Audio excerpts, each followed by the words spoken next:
This happened during the summer when I was 17. My parents had this routine where they'd go to bed around 10:30 every night, no matter what. And once they were asleep, the whole house would just go completely quiet. I got used to staying up late during that time. Sometimes I'd watch movies, sometimes I'd just sit outside in the backyard on my phone. It felt peaceful. Our backyard wasn't anything special, just a wooden fence all around, about 6 feet tall, a small shed in the far back corner, and a couple of trees that hung slightly over from the neighbor's side. At night, it would get pretty dark back there, not pitch black, but enough that anything near the fence just kind of blended into shadows.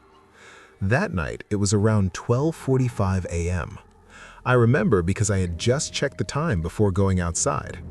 I brought one of those cheap plastic chairs out and sat near the middle of the yard, just scrolling on my phone, watching random videos, not really paying attention to anything around me. Everything felt normal. After a while, I got this feeling. Not fear exactly, just awareness. Like my body noticed something before my mind did. I remember pausing the video I was watching and just sitting there for a second, listening. Nothing. Just insects and a faint sound of a car passing somewhere far away. I told myself I was just overthinking, but then I looked up, and that's when I noticed it. There was a section of the fence near the back corner by the shed that looked slightly darker than everything else. At first, I thought it was just a shadow from the tree, but the more I stared at it, the more it didn't look right. It wasn't shaped like a shadow. It was too solid. Then it moved. Not a full movement, just a slight shift, like something adjusting its weight. I felt my chest tighten immediately. That quiet feeling turned into something else. I stood up slowly. I didn't want to make it obvious that I noticed anything. I just took a few steps forward, like I was stretching or something. But my eyes stayed locked on that spot. As I got closer, I started to make out the shape more clearly. And that's when I realized there was someone standing on the other side of the fence. They were pressed right up against it, close enough that their face was almost between the gaps in the wood, and they were looking directly at me. I could only see part of his face, but I could see one eye clearly, wide open, unblinking. I froze completely. We were just staring at each other. Neither of us moved for a few seconds. Then slowly, his head tilted slightly, like he was trying to get a better view of me. That's when I stepped back, and the moment I did, his hand came up and grabbed the top of the fence. Not quickly, slowly, deliberately. His fingers wrapped over the wood and tightened, like he was testing his grip, like he was about to pull himself up. That snapped me out of it. I turned and walked fast toward the house. I didn't run, but every part of me wanted to. I could feel it, that feeling of someone watching you move away. Right as I reached the back door, the fence behind me shook violently, like he had just jumped up and grabbed onto it. I didn't look back. I just went inside, locked the door, and turned off the outside light immediately.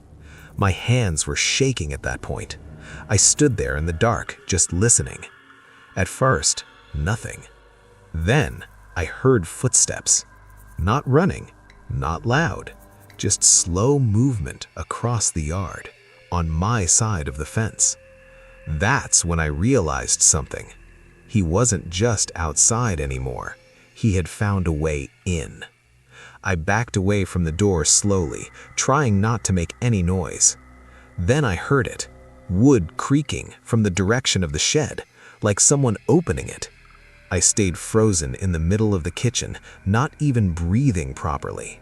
Minutes passed, or at least it felt like minutes. Then everything went quiet again. Too quiet. I didn't sleep that night. I stayed in my room with the door locked, just waiting for morning. When my dad woke up, I told him everything. At first, he didn't seem convinced, but he came outside with me to check. That's when we found it. One of the fence boards near the corner had been loosened, not broken. carefully pried, just enough for someone to slip through. And behind the shed, we found something else, a small area where the grass had been pressed down, flattened, like someone had been standing there for a long time, watching. But the part that bothered me the most was what we found next to it. A crushed soda can, not ours, still slightly cold, like he'd been there recently, not just that night. And that's when it really hit me. He didn't just show up randomly. He had been coming there, watching, waiting. And that night was just the first time I noticed him.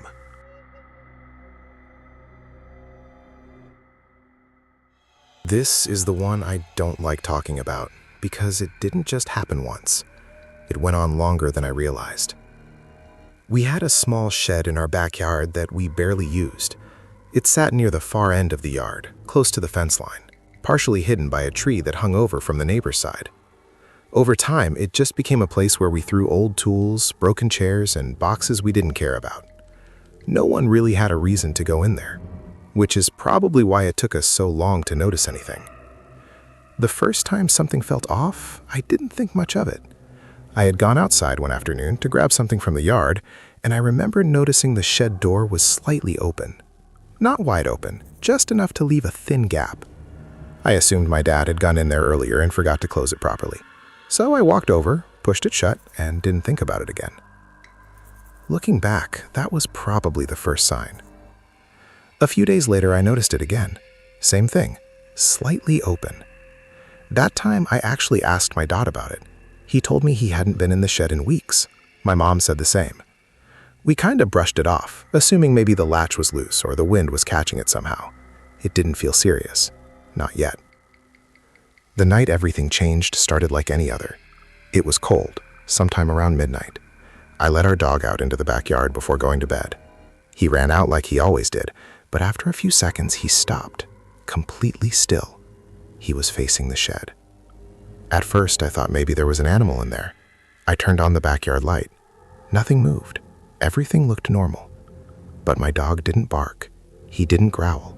He just stood there, stiff, staring. That made me uneasy. I stepped outside a little, calling him back. He didn't come. That's when I noticed it. The shed door was open again, wider this time, not just a crack, enough to see inside. And it was dark in there, completely dark. I don't know why, but something about that made my stomach drop. I called my dog again, more firmly this time. He slowly backed up, never taking his eyes off the shed, and came toward me. The moment he got close enough, I grabbed his collar and pulled him inside. I locked the door immediately. I told my parents, and we agreed to check it in the morning. None of us slept properly that night. Every small noise felt amplified. At one point, I was sure I heard something outside, but I couldn't bring myself to look. Morning came, and everything felt a little less intense, until we opened the shed. At first, it looked normal, just the same junk we had left there. Then my dad pointed something out. In the corner, partially hidden by a box, there was a blanket. Not ours, folded. Next to it were empty food wrappers, plastic bottles, and a backpack. Someone had been staying there, not just passing through, living there. We called the police immediately. They came, looked around, took pictures, and searched the area. They didn't find anyone. They told us it was likely a homeless person who had found a place to stay and would probably move on. That didn't sit right with me. If he had been staying there, it meant he had been coming and going, which meant he knew when we were home and when we weren't. That night, we made sure everything was locked. Doors, windows, even the shed. We left the backyard light on. No one wanted to take any chances. Around 2 a.m., I woke up. I don't know what woke me, but I was suddenly alert, completely awake. I stayed still, listening. At first, nothing. Then I heard it. Footsteps. Outside. Slow. Careful.